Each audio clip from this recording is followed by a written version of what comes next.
কি এসব আমি কি দেখছি? পুকুরে তরমুজ গাছ হয়েছে।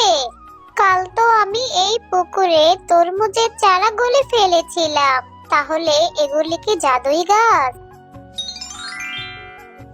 দেখ দেখ, বাড়িতে শত শত কাজ ফেলে রেখে এই মেয়েটা কোথায় গিয়ে পড়ে আছে কে জানে।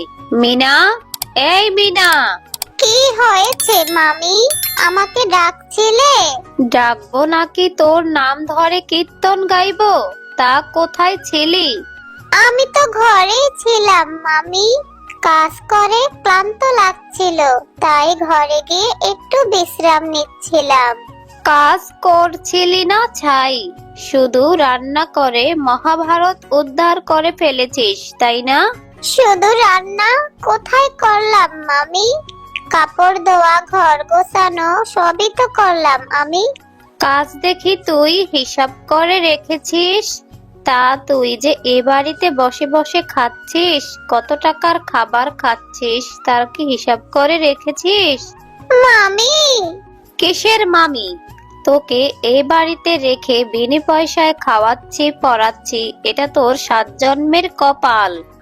আর এখানে থেকে তুই একটু কাজ করছিস, আবার সেই কাজের হিসাব করে রাখছিস। আমি হিসাব করিনি মামি। তুমি জিজ্ঞেস করলে তাই বললাম। আচ্ছা বাদ দাও, বলো আমাকে কি জন্য ডেকেছিলে? কেন আবার? ঘরের মধ্যে যে কাপড়গুলো পাল্লা হয়ে আছে সেগুলি কে ধোবে? আমি।